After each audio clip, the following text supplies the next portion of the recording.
Hatmaker. I'm the editor of Place Northwest, and today I'm here in Rochdale to talk about a really exciting project that is set to turbocharge the advanced manufacturing sector in the UK. I'm of course talking about the Advanced Machinery and Productivity Institute here in Rochdale. And joining me, I've got two fantastic AMPI experts. I have Rochdale Development Agency's Neil Eccles, and I've got Fairhursts Design Group's Alex Channerley. Fairhursts Design Group being the group that's designing AMPI for RDA. All right, so my first question is actually for you, Neil. I just would love to know a little bit more about what AMPI is. So what is AMPI? It's a project with a group of industrialists. It's really industrial-led, focused on creating the new machines for tomorrow. And it's a piece of work RDA did in combination with the National Physical Laboratory, with a local business, Holroyd, who really understood there was a gap in the market. There was nobody really looking at how we actually create the new machines into the future. So they recognise the UK's done a lot in terms of using machines, using robots, using different manufacturing technologies, but they never actually looked at how you create them.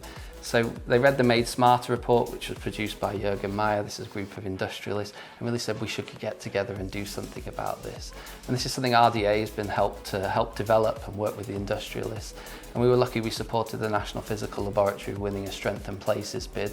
So they got £22.6 million worth of funding to work with 4 universities, that's Salford, Manchester, Leeds and Huddersfield, as well as a range of industrialists, to really start off creating those new technologies. That's great. And then Alex, can you tell me a little bit about Fairhursts' involvement in this? Well, we were approached by the RDA several years ago, I think on the back of our experience in the manufacturing and industrial sector.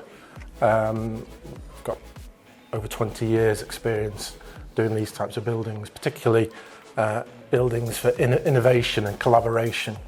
And I think probably 18 months ago we went round the MTC, Manufacturing Technology Centre in Coventry, which is one of our first buildings, to talk through what this building would be, what this facility would be. Because at the beginning there was no brief, no specific end client. So we over the 18 months we've been on the project, we've been developing a brief together with Neil and his colleagues, together with the industrial partners who are interested in this project, and academia, local academia as well. And we're used to developing briefs with no specific end client, whether it's in the science sector or in the industrial manufacturing sector. Neil, from your perspective, why did you guys choose to work with Fairhursts on this project? Fairhursts have worked with us right from the very early days, when it looks like we didn't hardly had any funding. There's just a seed of an idea. And I can remember we used to get industrial steering groups together, things on teams, and we used to bring in Alex and colleagues who would turn up, talk to the industrialists, understand, really listen to what they're trying to do here. And they've really supported us at every stage of the way. And I think when you look at the track record of all the different things they've done, they were the obvious candidate to take us from this diffuse idea or this potential, which has subsequently grown enormously, right through to taking us now to having tangible plans and a pathway to delivery. I think one of the things that I really like about this project is that it is kind of a specific building to really help amplify one industry and really drive innovation. So how do you go about building this kind of facility? So for us, it was a case of making sure we've got industrialists who kind of know their thing in the manufacturing space, in the machinery space, and put them together with professionals like Alex who kind of know what a building might look like, but work with someone who's had a track record of going through things before. Because the interesting thing about the MTC that I learned is, they started off with an idea from a regional development agency. They were in porter cabins, they weren't a catapult, and they've been on that journey, but that was 10 years ago. So it was interesting to build on all that knowledge and that experience that Fairhurst had to help these industrialists with the ideas that they've got, turn it into reality. There's a lot of similarities with the MTC, with AMPI. No specific end client, a multi-user building.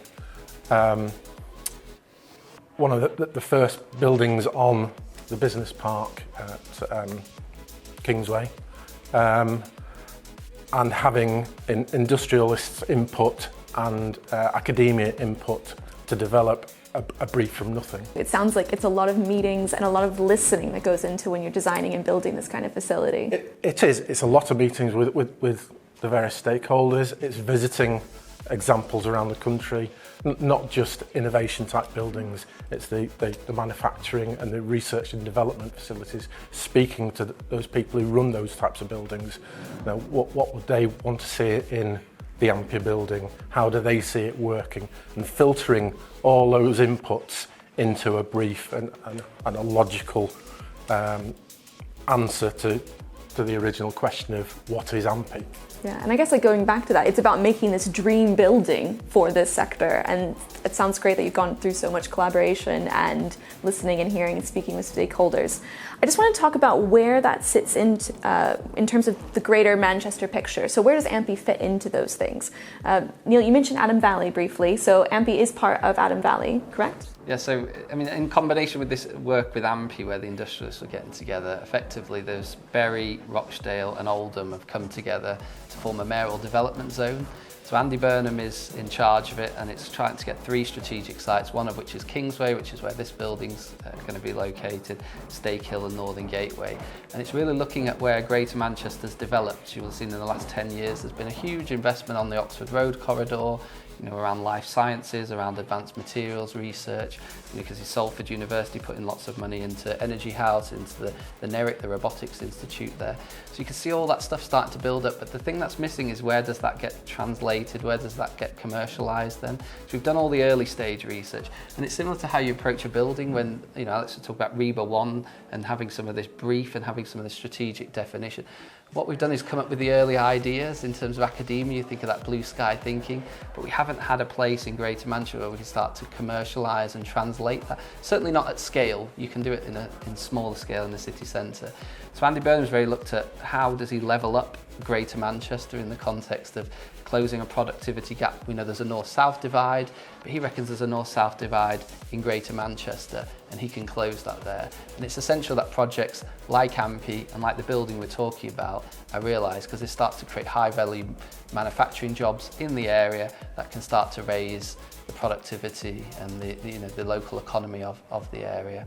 I feel like that means there's a lot of pressure on this building. Like, it's got to inspire, attract people, it's got to be a retention tool, a functional space, something that's going to lift up the economy. How are you guys handling that, all that pressure?